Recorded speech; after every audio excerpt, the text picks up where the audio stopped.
আপোনালোকৰ ঘৰত কোনোবাৰ এনেকুৱা শুই শুই খাব পৰা মধুৰিআমৰ গছ আছে?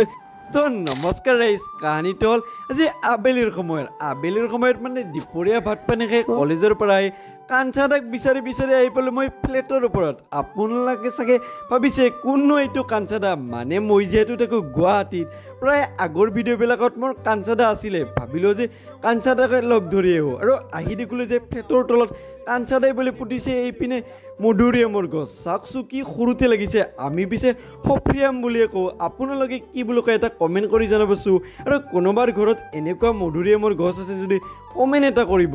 আৰু মই যে আপোনালোকক কৈ আছোঁ, মই এটা ফ্লেটত আহিলোঁ, আৰু গুৱাহাটীৰ ফ্লেটৰ ওপৰৰ পৰা আবেলিৰ বেলি ডিবু ভিউ এটা চাই লওকচোন, বহুতে বেছি ভাল লাগিল। আপোনালোকৰ কেনেকুৱা লাগিল? আৰু ফ্লেটটোৰ কাষতে এখন ধুনীয়া ৰিজৰ্টো আছে। আপোনালোকে যদি গুৱাহাটীত ফ্লেট বিচাৰি আছে কণ্টেক্ট কৰিব পাৰে, মোৰ মামাৰে হয়।